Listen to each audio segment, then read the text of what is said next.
네, 안녕하세요. 응급학과 전문의 남궁인입니다. 저는 오늘 죽음에 대해서 이야기를 할 겁니다.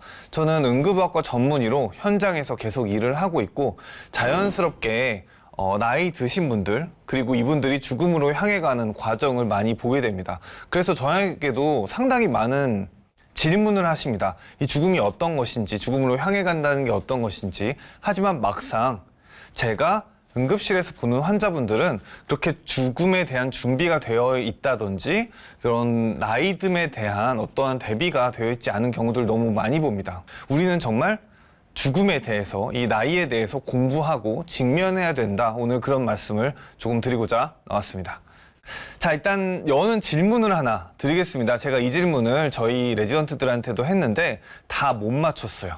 오늘 당신의 생일입니다. 오늘은. 그런데 당신이 이제 생일 케이크를 행복하게 불고 있어요. 통계상 당신이 지금 나이가 너무 많아요. 1년 이내에 당신이 자연스럽게 반 정도 사망하는 나이가 몇 살쯤 될까요? 과연 몇 살쯤 될까요? 나이가 많겠죠. 80세? 뭐 90세 이렇게 생각할 수 있어요. 뭐 한 93세까지는 한 반절 이상 못 살아남지 않을까라고 생각할 수도 있어요. 그런데 정답은 104세입니다. 104세가 됐을 때 105세까지 살아남을 확률이 절반이 돼요. 그러니까 생각보다 이런 80대, 90대여도 내년까지, 내후년까지 살아갈 확률이 대단히 높다. 그런 여는 질문이었습니다. 자, 그래서 국내 평균 수명, 국내 평균 나이가 정확히 어떻게 될까요? 2012년 기준으로 남성은 80.5세, 여성은 86.5세입니다. 그래서 전체 평균이 83세예요.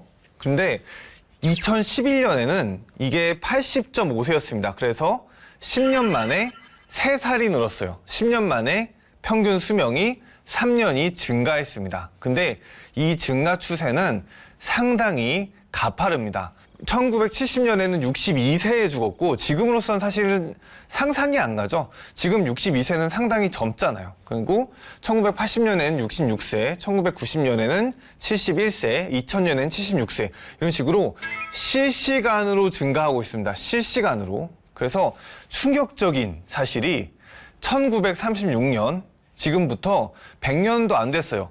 이때 평균 수명이 42.6세였습니다. 그래서 제가 만 나이로 지금 이제 막 40세가 되려고 하는데 저 정도 젊은 나이가 거의 1, 2년 평균상 죽음을 앞뒀다는 그런 거예요. 그게 100년도 안 된 거죠. 자, 그래서 상당히 재미있는 게 지금 사람들은 나이를 먹고 있어요. 그런데 이 나이를 먹는 것과 동시에 평균 수명도 증가합니다. 10년이 저희들이 나이가 먹으면은 평균 수명이 3, 4년이 더 증가했어요. 실시간으로 사람들의 수명이 늘고 있는 겁니다. 그러니까 우리 생각보다 훨씬 더 오래 살 수 있어요. 자, 저는 지금 40살인데 자, 제가 80살이 되면은 40년의 시간이 흘렀으니까 그 사이에 평균 수명이 한 20년 정도 증가했을 겁니다. 얼마 전에 태어난 제 조카는 120살이나 130살은 너끈히 살 세대가 태어났구나 이렇게 생각합니다. 생각보다 우리는 더 오래 살아가야 합니다. 병원에서도 마찬가지예요. 노년 환자는 지속적으로 늘고 있습니다. 그런데 제가 지금 병원에 출퇴근하고 병원에서 본 지가 좋기 15년은 넘었는데 그때의 60, 70대랑 지금의 60, 70대는 완전히 느낌 자체가 다릅니다. 제가 병원에 막 들어갔을 때 60대, 70대면은 평균 수명상 살아갈 날이 몇 년 남았구나 정도로 파악을 했어요. 근데 10년 전에는 그 패러다임이 완전히 바뀌었고 지금 70대 환자가 왔다 그러면은 저희 의료진끼리도 젊은 사람이 왔다. 앞으로 살아갈 날이 많은 사람이 왔다라고 생각을 합니다.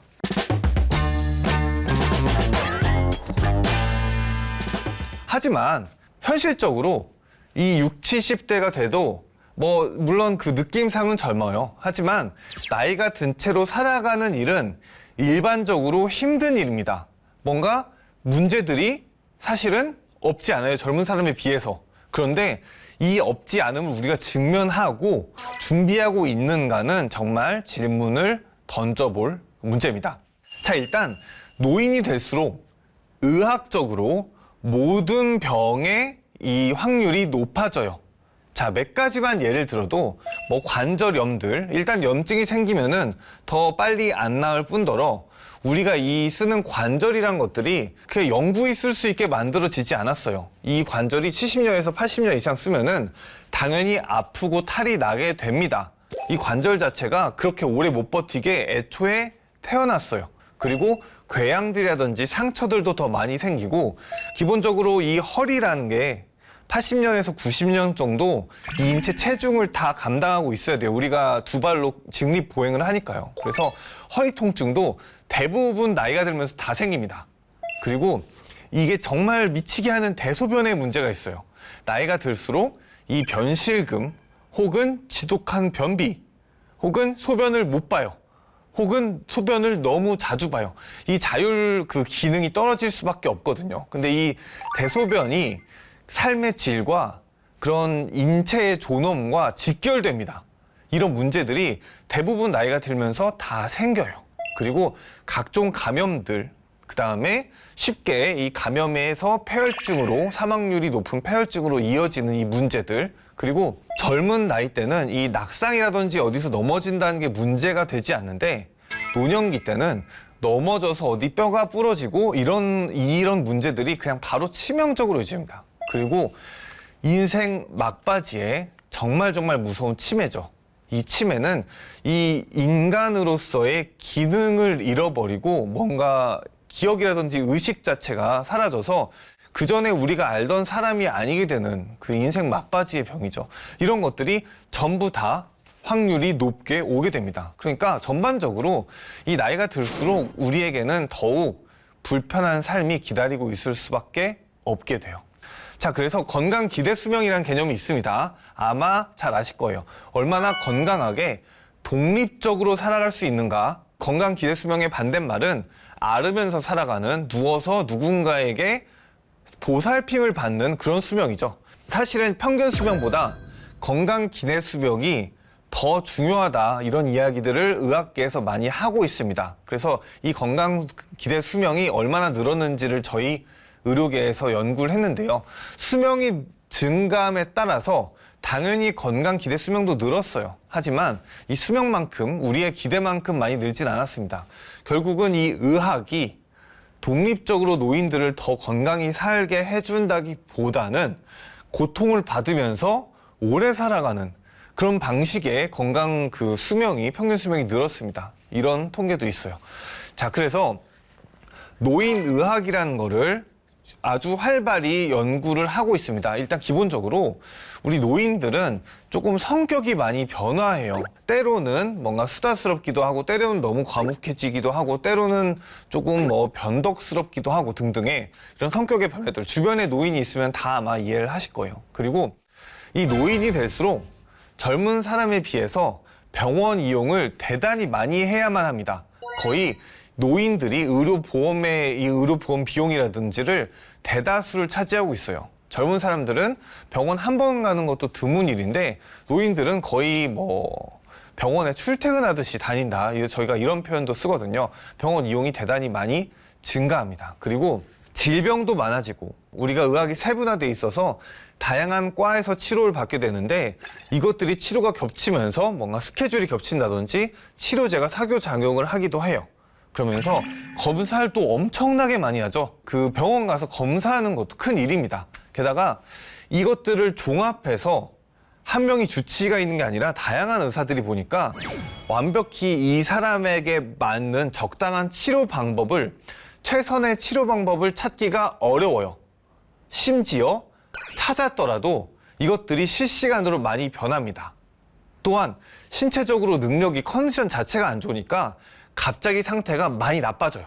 우르르 이렇게 나빠져요. 근데 이 많은 것들보다 가장 더 중요한 거는 이런 것에 대해서 잘 모른다는 거예요. 이 적당한 치료 방법이 어렵고, 이 검사들이 너무 많고, 이것들이 득실이 되느냐, 해가 되느냐, 현재 지금 가장 잘 치료하고 있느냐를 직면해서 이야기를 해야 하는데, 이 대화 자체가 부족해요. 기본적으로 의사소통이 부족합니다. 이것들이 제가 볼 때는 가장 큰 문제예요. 제가 직접 봤던 노인의 케이스입니다. 이분이 90대 노인분이셨어요. 그냥 누가 봐도 아, 그냥 보살핌을 받고 누워만 있구나 라고 생각할 만한 그런 노인분이었습니다. 90세니까요. 그래서 다른 병원에서 폐렴인데 이 폐렴이 너무 심해서 대학병원에 가서 치료를 받으라고 해서 이렇게 구급차로 실려 오셨습니다.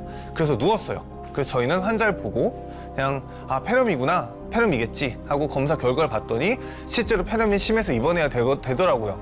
그래서 아주 그 모시고 온 효심이 지극한 아드님께 다 설명을 드렸습니다.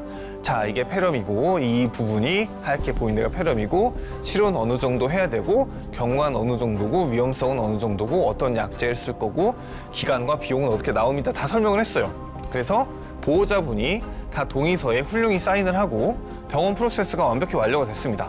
그래서 이제 입원실로 올라가려는데 제가 마지막에 환자 상태를 보러 갔어요. 그랬더니 90세 노인분이 빼짝 말라가지고 이렇게 기운 없이 누워 계시더라고요. 그래서 네, 입원하실게요 이렇게 하고 나왔더니 이 90세 노인분이 갑자기 제 그 가운 자락을 탁 잡더라고요. 그러더니 저한테 이렇게 말을 하시더라고요. 난 도대체 어디로 가는 거예요? 왜 나한테는 아무도 설명해주지 않는 거예요? 라고 물어보시더라고요. 근데 저는 이 말 듣고 약간 좀 충격을 받았습니다. 왜냐면은 이분은 다른 병원에서 왔거든요. 이 다른 로컬 병원에서 왔는데 거기서도 보호자한테만 설명한 거예요. 90세 노인한테 굳이 설명할 이유가 있을까? 이렇게 생각을 한 거죠. 그리고 대학병원일수록 더 심합니다. 아, 그냥 누워 계시는 분이구나. 뭐 이분한테 굳이 설명해봤자 이분 뭐 돌아가시면 뭐 굳이 뭐 이렇게 보호자들한테 다 설명을 해야 되니까 소통 자체를 보호자랑 합니다. 그러다 보면 환자가 아예 내가 뭐 어떻게 아픈지 내가 어떻게 치료를 받아야 되는지를 전혀 모르는 경우가 많아요. 특히 노인, 90세 노인이라고 우리가 아예 설명해 주지 않는 경우가 많습니다. 그래서 정작 이 노인들을 치료하고 치료받는 프로세스에서 대화가 부족해요.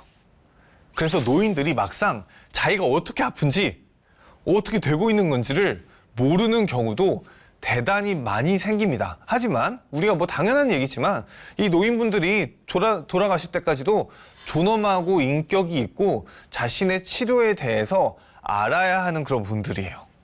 그래서 중요한 문제로 지금은 유일하게 더 많은 사람이 아주 오래 살게 되는 시대입니다. 이런 시대를 지금까지 현생 인류가 한 번도 겪어보지 못했어요. 자, 우리가 인류가 뭐 몇십만 년이 됐다고 하죠. 그 다음에 우리가 역사를 기록하고 예수님이 태어난 지가 한 2000년이 됐어요. 하지만 1950년대까지 사람은 40살에 죽었어요. 그런데 최근 100년, 이 최근 100년 동안 갑자기 평균 수명이 더블이 된 거죠. 2배가 됐습니다. 그래서 우리가 아직까지 겪어보지 못한 세대예요. 이렇게 사람들이 오래 살고 있는 이 시대에 대해서 실시간으로 더 많이 오래 살고 있는데 겪어보질 못해서 우리가 아직 이야기도 부족하고 시스템도 부족합니다. 그래서 죽음에 대해 정면으로 이야기해야만 하는 시대가 지금 와 있습니다.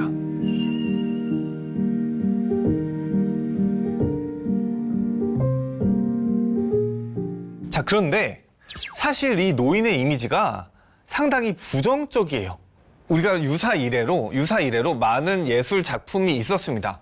문학도 있었고, 연극도 있었고, 이야기도 있었고, 동화도 있었고, 다양한 우리 인간들은 이야기를 소비해왔어요. 근데 이 이야기 중에서 노인이 뭔가 긍정적으로 소비되거나 긍정적으로 묘사된 경우가 거의 없다시피 해요. 노인은 무서운 것, 사악한 것, 이렇게 묘사되기 마련입니다.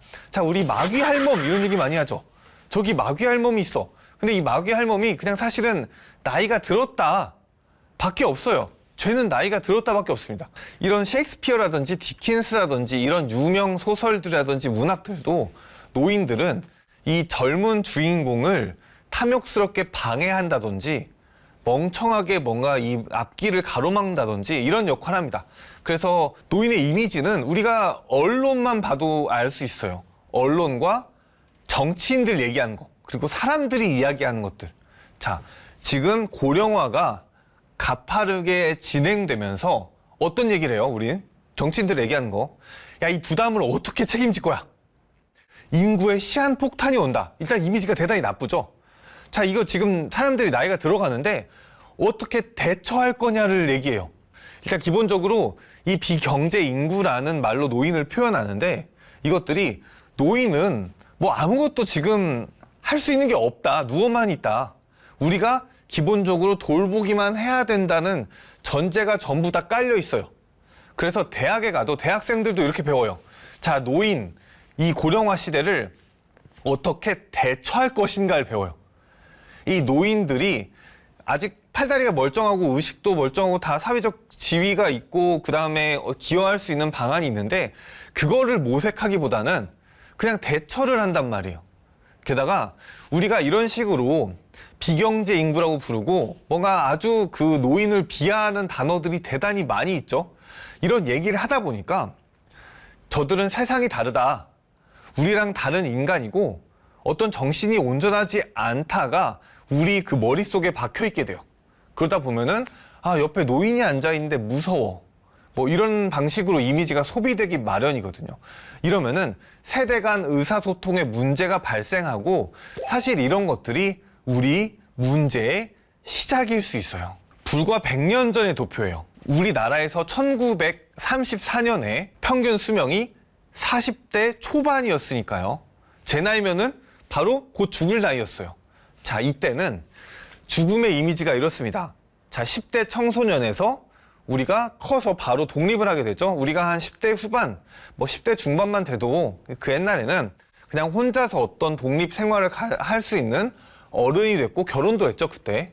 그래서 이 육체가 멀쩡하게 잘 활동을 하다가 역병에 걸려요. 혹은 사고가 납니다. 혹은 당뇨가 걸렸는데 그때 100년 전만 해도 당뇨 치료제가 없었어요. 약이 없어요. 인슐린도 없어요. 분리가 안 됐습니다. 그리고 장기가 신부전, 간부전, 뭐 아니면은 뭐 뇌에 뭐 질환이 생겼다. 이러면 치료 방법이 없어요. 혹은 암의 치료 방법이 없는데 암에 걸렸어요. 그러면은 그냥 죽었어요. 그래서 활기차고 건강하게 인간이 살아가다가 어떠한 질병에 마주해서 급격히 확 죽었단 말이에요. 그래서 이 앓고 있는 구간이 없었어요. 앓는 구간이 없었는데 지금은 앓고 있는 구간이 생겼습니다. 약 70대부터 넘어지면 빙판에 넘어지면 손목을 삐기 시작해요.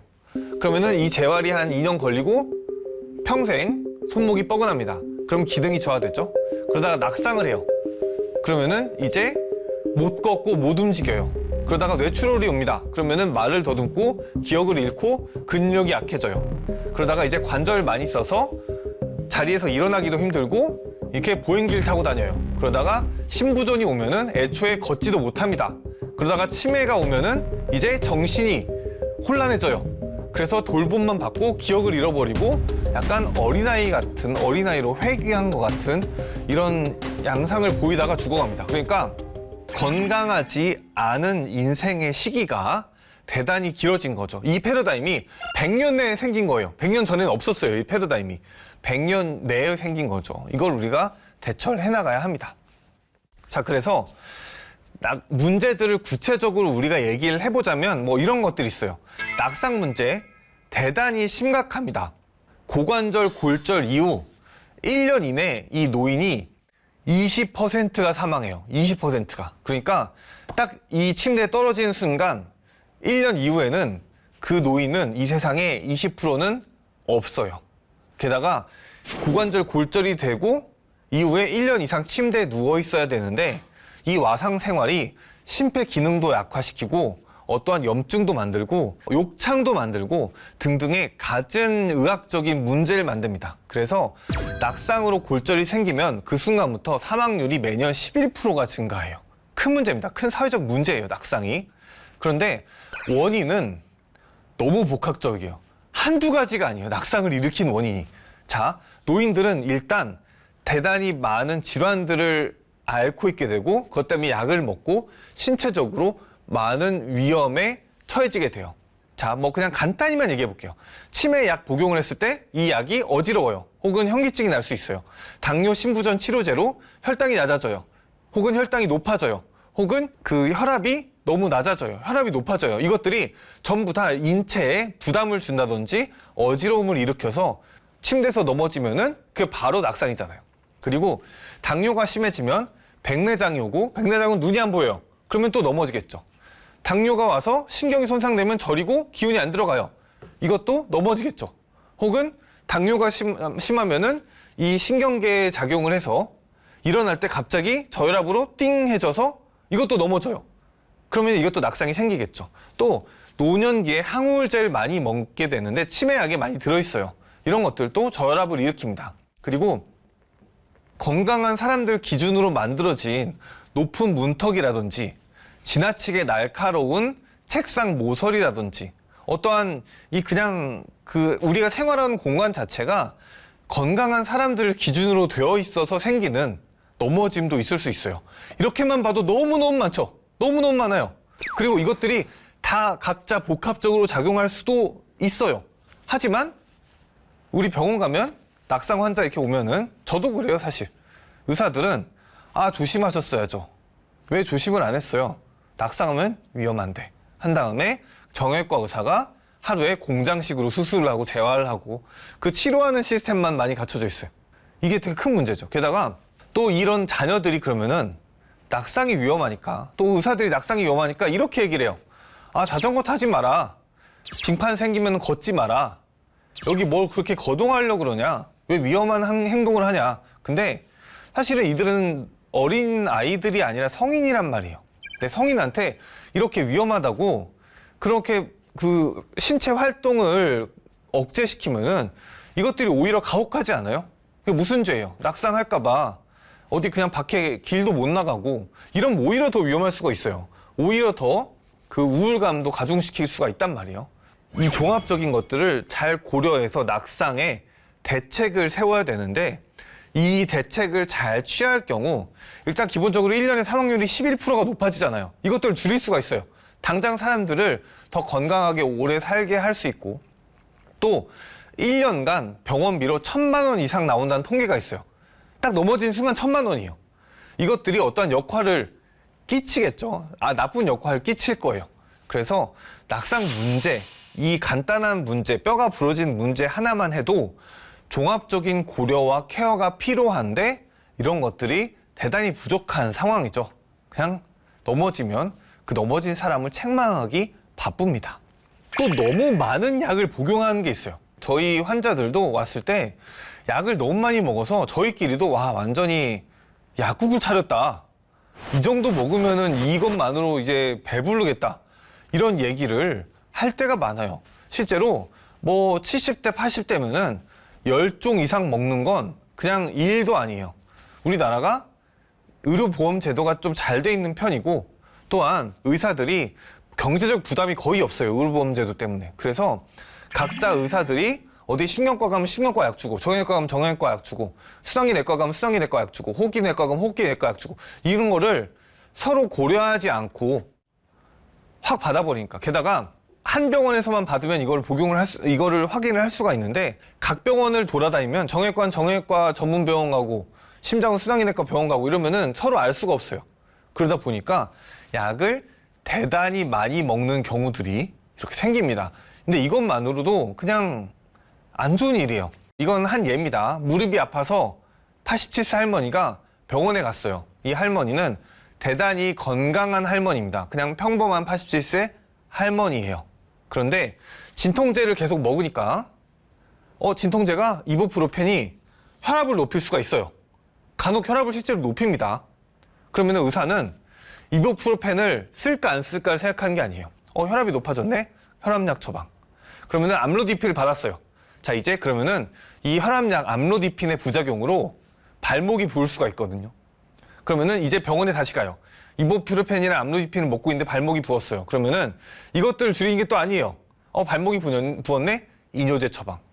그러면은 발목은 좀 줄어들어요. 프로세마이드를 처방합니다. 그러면은 이제 이 세 개의 약을 먹으면은 이뇨제가 정말 심각한 갑자기 요일을 느끼게 해요. 소변이 쫙쫙 빠지거든요. 그러면은 소변이 셀 수가 있어요. 그러면은 요실금이 자연스럽게 많이 오겠죠. 87세 할머니라면 요실금이 정말 흔하게 옵니다. 그럼 이제 요실금이 왔다고 다시 요실금 치료제를 처방해요. 한콜린제, 옥시부틴을 처방합니다. 그러면은 이제 한콜린제 부작용으로 안구 건조가 와요. 그럼 이제 의사는 인공 눈물을 처방합니다. 자, 이게 건조하면 쓰세요, 이렇게. 무릎이 아파서 갔어요. 그러면은 약이 벌써 5개고 안구 건조증이 와서 눈물을 이제 넣고 있는 겁니다. 무릎이 아파서 갔는데 다량 약제가 복용이 돼요. 이런 경우가 대단히 흔합니다. 약을 뺄 생각을 안 하고 그거를 더 많은 약으로 치료하려는 의사의 관성이 있어요. 일단은 약제를 다 털어놓고 그다음에 한 전문적인 의사에 의해서 이것들을 더 먹을 것인지 혹은 이 약들이 기대 수명에 비해서 부작용을 너무 많이 줘서 굳이 빼도 되는 그런 약들도 많고 특히 소화제 같은 것들은 많이 겹치고 그래요. 이런 것들을 우리가 정리해서 이 노년기일수록 약을 더 줄여야 할 그런 이유가 있습니다. 자, 그 다음에 제 분야에서 정말 많이 보는 사전 연명 의료 의향서입니다. 존엄사, 안락사, 조력사 이런 것들 아마 많이 들었을 겁니다. 그리고 이 사전 연명 의료 의향서를 쓰신 분들도 많을 거예요. 정말 이것들을 현장에서 많이 가지고 오시는 경우가 있습니다. 사실 이게 없었던 그전보다는 이 체계라든지 시스템이 많이 나아졌다라고 현장에서 느낀 편이에요. 왜냐면 그전에는 정말 그 혼돈이었거든요. 저걸 썼더라도 어차피 병원에서 저 상황이 닥치면 다시 물어봅니다. 그러면 이거를 다시 물어보는 거를 우리가 답을 해야 돼요. 그만큼 복잡한 문제고 우리가 미리 알고 준비해야 하는 문제겠죠. 자, 그래서 이런 문제들이 있어요. 자, 본인이 일단 저걸 전부 알았는가? 일단은 사실은 저거를 전부 다 알 수 없어요. 알지 못했을 확률이 더 높습니다. 게다가 저거를 써놓고 환자가 이제 의식이 없어요. 그냥 어딘가에 그 세계로 갔습니다. 그 상황에서 그래, 이게 동일했으니까 돌아가시게 둡시다 하고 그냥 돌아가시게 냅둬요. 근데 그럴 수 있나요? 가족들 왔는데 저 이거 서류 있으니까 의사 입장에서 이 서류 있으니까 그냥 돌아가시게 두겠습니다. 어려운 일이에요. 적어도 물어봐야죠. 그럼 가족들이 근데 살려달라고 해요. 그러면은 이 서류가 효력을 발휘해요? 아니겠죠. 살려달라고 하면 우리 어떻게 살려야죠. 그러니까 이해하고 바꾸지 않을 것인가도 얘기를 해야 돼요. 그러니까 결과적으로는 가족들과 내용이 얘기가 돼 있어야 됩니다. 그렇죠? 이 가족들이 고인이 되실 분 혹은 이 지금 환자분의 유지를 전부 다 알고 환자분의 의지를 받들여서 정확한 이해를 가지고 의료진에게 전달할 수 있어야 해요. 그런데 이것들이 되나요? 평상시에 그냥 뭐 살기 싫다고 얘기는 많이 하셨어요. 그러면은 우리가 그래요, 그럼 돌아가시게 해도 되나요? 그러면 이게 법적 효력이 있을까요? 어렵죠. 벌써 이게 그 얘기가 잘 안 돼 있으면 어려운 겁니다. 그래서 더 많은 암과 세부적인 이해도 필요하고 가장 중요한 거는 이 90대 노인 제가 초반에 얘기한 것처럼 구체적인 의사 전달이 필요해요. 자기 의학적 상태가 있는데 어떤 그 치료가 필요하고 자기 상태가 어떻고 어떤 일이 발생할 수 있는데 그것들을 어떤 치료까지 있으며 이것들을 구체적으로 이 결과가 어떤데 이거를 할 것인지 말 것인지 이것들을 알고 있어야 합니다. 그래서 이게 대화가 필요하다는 거예요, 이게. 그 다음 문제. 또 치매 얘기를 해볼게요. 치매 우리가 가장 무서워하고 가장 두려워하는 질병이죠. 그 전에 내가 아니게 되고 가족들도 정말 이 치매가 오게 되면은 돌봄을 일방적으로 받아야만 하는 그런 상태가 되어 있다고 우리가 판단하기 쉬워요. 그래서 이 치매가 그 환자들은 게다가 받아들이지를 않으려고 하고 또 이 치매인데 나는 병원에 안 간다, 나는 요양원에 안 간다, 나는 병원에 입원 안 할 거야, 왜 그래? 이러면서 자기 맘대로 살 거야, 날 내버려둬 한 다음에 생활을 막 맘대로 하는데 누가 봐도 치매예요. 그러면은 병원에 안 가게 냅두면은 이게 의사 존중인지 아니면 질병을 우리가 강제로 치료해야 되는지 이 판단 과정도 되게 어려워요. 그래서 이 치매 되기 전에 이 전 단계에 많은 소통을 하고 치매가 이렇게 오는 상황인데 어떻게 치료받고 싶으십니까? 자기가 원하는 걸 하고 싶으십니까? 혹은 병원에 가서 치료를 받고 싶으십니까? 이런 것들을 다 의사소통이 되고 물어봐야죠. 그래서 이 치매에도 직면이 많이 필요하고 이 치매에 대해서 얘기를 하면 정말 이것도 대단히 복잡한 책 한 권 얘기가 됩니다. 근데 많이 겪는 문제고 이 의사 존중과 인격으로 존중, 그리고 이것들이 계속 악화되기 때문에 이런 돌봄과 보살핌에 관한 논의도 그전부터 많이 필요합니다. 그래서 제가 여담으로 하나 얘기를 가지고 왔는데,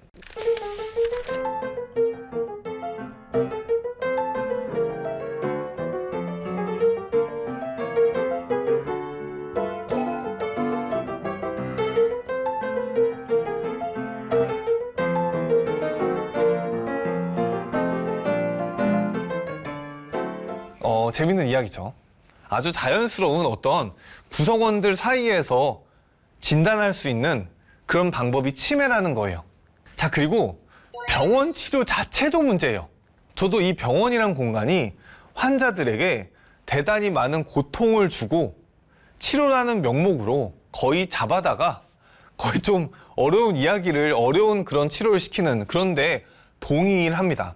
실제로 한 스코틀랜드의 연구에서 한날 한시에 대학병원에 입원한 성인을 체크를 하고 한날 한시 기준으로 1년 있다가 그 명단을 다 까봤대요. 그랬더니 30%는 이미 이 세상 사람이 아니었다는 겁니다. 병원에 한 번 입원해서 그때 누워 있었다는 것만으로 30% 정도가 1년 이내는 사망한다는 어떤 리스크 팩터로 작동한다는 그런 거죠. 그래서 또 다른 연구에서는 병원에서 85세 이상 남성이 병원에서 하루 입원을 하면은 12개월 이내 절반 이상이 사망한다는 통계도 있었습니다. 물론 어딘가 안 좋았으니까 입원을 했겠죠. 하지만 뭔가 이 병원 이용 자체도 어떤 문제일 수 있다는 것을 알려주는 통계입니다. 자, 그래서 병원 치료, 무조건 병원 치료를 해야 된다, 병원에 가야 된다라고 얘기를 하지만 병원 치료 자체도 절대 선이 아니고 이 환자분들에게 병원의 치료를 강요하는 것도 무의미하거나 뭔가 이런 생존율을 낮추는 그런 결과로 오히려 작동할 수가 있습니다. 자, 그래서 티네티 교수라는 이런 노인의학의 대가가 계신데, 이분이 노인에게 평가돼야 되는, 우리가 알고 있는 노인 건강을 평가하는 가장 중요한 5가지 M을 제시했어요.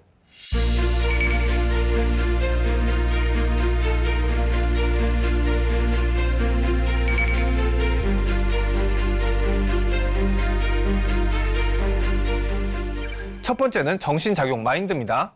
디멘치아, 딜리룸, 디프레션, 치매, 선망, 우울증을 전부 다 포함한 개념이에요. 당연히 정신이 멀쩡해야지 독립적인 사고가 가능하고 어떠한 삶 자체가 재미가 있고 의미가 있겠죠. 두 번째는 모빌리티, 이동성입니다. 걸어 다닐 수 있느냐 혹은 설 수 있느냐랑 그냥 누워 있느냐는 천지 차이겠죠. 대소변 자기가 갈 수 있는 거 없는 것, 정말 인간으로서 천지 차이입니다. 자, 그리고 메디케이션, 약입니다. 적절한, 지금 이 노인에게 도움이 되고 있는 약물을 처방해서 그 약을 먹고 있는지를 파악을 또 해야 됩니다. 정말 이 약들을 해가 될 만한 약이라든지 그런 것들 먹는 경우도 있으니까 이것도 파악을 해야 되고요. 그리고 멀티 콤플렉시티, 다중 복합성입니다. 다양한 질환들이 많고 이 노인일수록 그 질환들이 조합이 되겠죠. 누군가는 고관절 골절에, 누군가는 뇌졸중이 있겠고, 누군가는 신부전이 있고, 누군가는 투석을 해야 되고, 누군가는 신부전이 있고, 누구는 치매를, 이것들이 다 조합이 있을 거예요. 이것들을 복합해서 얼마나 파악하고 있느냐, 이것들을 평가를 해야 되는 게 4개고, 가장 마지막으로 중요한데 우리가 가장 마지막으로 모르고 있는 거 바로 이겁니다. What matters most? 무엇이 가장 중요한지. 그러니까 그들, 노인이 현재 가장 필요한 게 뭐고 무엇을 원하고 있는지. 뭔가 난 병원 치료를 하고 싶지 않아, 나는 조용히 한적하게 살고 싶어, 나는 병원 치료에 순응하면서 살고 싶어, 나는 어디까지 이루고 싶어, 이런 것들을 막상 잘 몰라요. 이게 가장 중요하다는 겁니다. 무엇이 가장 중요한지 노인이 알고 있는 것. 왜냐면은 우리가 노인을 가족들이건 의사들이건 치료의 대상으로 여기지 뭐가 필요하고 뭘 어떻게 하고 싶은지를 잘 안 물어봐요. 그 때문에 이런 말이 나왔다고 저도, 의료계에 있는 저 스스로도 생각을 합니다.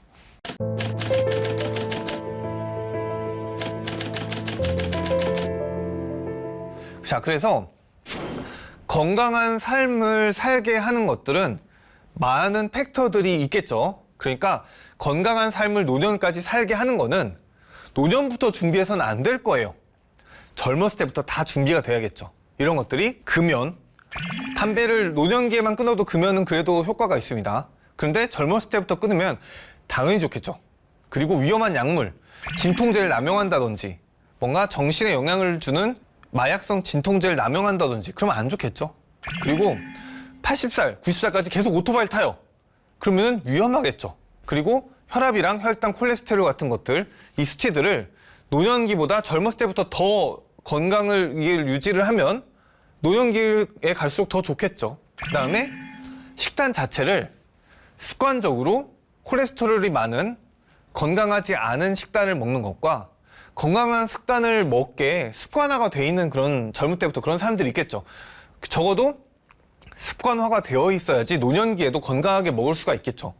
그 다음에 적당한 운동을 하고 이런 많은 것들이 있을 거예요. 이런 물리적인 준비가 노년까지 건강한 삶을 불러일으킬 수가 있겠죠. 또 애석하게도 이 기대 수명의 가장 중요한 팩터 중에 하나가 부유함입니다. 돈이 많을수록 사람이 기대 수명이 늘어나요. 평균 수명도 늘어납니다. 이게 너무 통계상 입증이 된 거라서 이런 경제적인 안정도 수명에 영향을 미친다고 말해드릴 수밖에 없습니다. 건강한 삶을 위해서 많은 전문가들이 강조하는 것들이 있어요. 대체로 우리가 그 의학자들이 얘기하는 게 20대엔 적당히 행복하고 중년에 덜 행복해지다가 50세 생일 주기로 그 인간은 모든 게 더 낫게 느껴지고 좀 더 행복감을 느꼈다라는 연구 결과가 많이 있습니다. 나이가 들수록 뭔가 마음이 순해지면서 좀 행복을 느끼려는 그런 경향이 나타난다라고 우리가 생각을 하고 있는데요. 거기서 많은 그런 의학자들이 조언을 하는 것들이 의학적인 조언도 있지만 이런 것들이에요. 하루하루를 있는 그대로 받아들이고 걱정을 멈추고 미래 계획을 잘 세우고 유언을 쓰고 책상을 정리하고 도움을 기꺼이 받으며 할 수 없는 일을 기꺼이 인정하고 맡겨라. 이런 얘기들을 합니다. 이것들이 제가 하나하나 정말 마음에 와닿았던 게 왜냐면 저희는 노인은 아니지만 노인을 정말 많이 본단 말이에요. 그러면은 이런 계획을 세우고 노년기에 이 건강하지 못함을 받아들이고 이렇게 살아가는 노인이 있는가라고 생각해 보면 저는 응급실에서 일해서 그런지 저런 거를 이룩하는 노인분들을 많이는 못 본 것 같아요. 그래서 너무 당연한 얘기지만 이 노인들이 가장 좀 어려워하고 못하는 이야기, 노인 환자분들이 어려운 이야기라고 생각합니다. 그래서 저에게 상당히 좀 인상 깊은 그런 이야기들이었어요. 저에게도. 또 약간 역으로 생각해 볼 것들이 있어요. 너무 고령이란 말이에요. 90세가 넘었고 뭐 평균 수명이 지금 83세인데 그럼에도 의사들은 이렇게 습관적으로 약을 처방하고 혹독하게 식단 관리를 하게 하면서 건강하지 않은 행위를 막 질색하는 그런 경향이 있어요. 아니 96세인데 뭐 아직도 뭐 술 드신다고요? 아직도 담배를 피우신다고요? 뭐 이렇게 얘기를 하는 경우들이 있는데 막상 아예 그렇게 나이가 많아 버리면은 담배나 술로 얻을 수 있는 그런 기대 수명보다는 그거가 주는 행복감이 더 높을 수가 있어요. 그래서 무리하게 생활 습관을 바꾸거나 건강을 위한 행위를 강요받을 필요가 있을까도 생각해 봐야 돼요. 앞서 말씀드린 것처럼 병원 치료에서 의사 말을 정확히 현대의학을 따르는 게 절대선이라고 보기는 또 어렵거든요. 그래서 아직도 농장을 경영하고 있는, 직접 경영하고 있는 96세 잭 할아버지의 장수 비결을 가져와 봤습니다. 잭 할아버지의 장수의 비결이 무엇일까요? 나는 단 한 번도 술이나 담배나 여자를 건드려 본 적이 없어요. 10살까지는. 10살 이후에는 96세까지 다 했다는 거예요. 원하는 대로 하는 삶이 건강한 삶이다. 이런 농담 같은 얘기입니다. 마지막 마무리로 122세까지 살았던 기네스에 올랐던 장 칼망, 프랑스의 장 칼망 할머니가 남긴 유명한 이야기가 있어요. 젊은 기자가 그 칼망 할머니 생일날 와서 건방지게 물어봤답니다. 내년에 이맘때에 제가 다시 할머니 인터뷰할 수 있기를 기대해봐도 될까요? 라고 물어봤대요. 그랬더니 잔 칼망 할머니가 이렇게 답했습니다. 안 될 이유를 모르겠는데? 너는 꽤 건강해 보이는데. 그러니까 자신의 그런 수명과 자신의 어떠한 삶에는 전혀 어떤 반론의 여지가 없다. 이런 의연하고 멋진 걸크러쉬 할머니죠. 이 얘기로 좀 마무리해보고자 해요. 그래서 죽음에 대해 정말 이야기를 해야 합니다.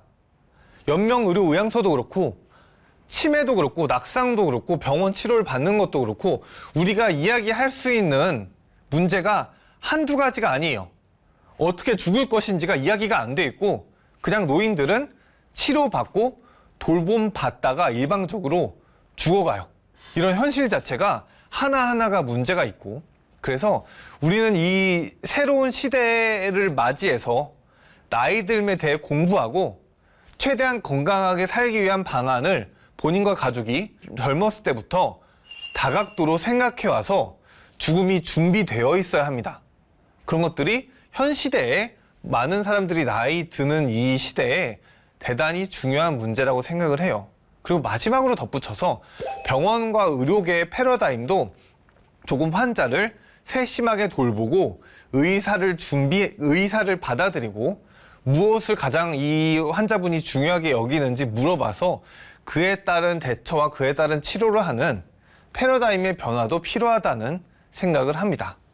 죽음에 대해서 우리가 직면하고 이 문제들을 마주하자는 내용의 이야기였습니다. 들어주셔서 감사합니다. 응급학과 전문의 남궁인이었습니다.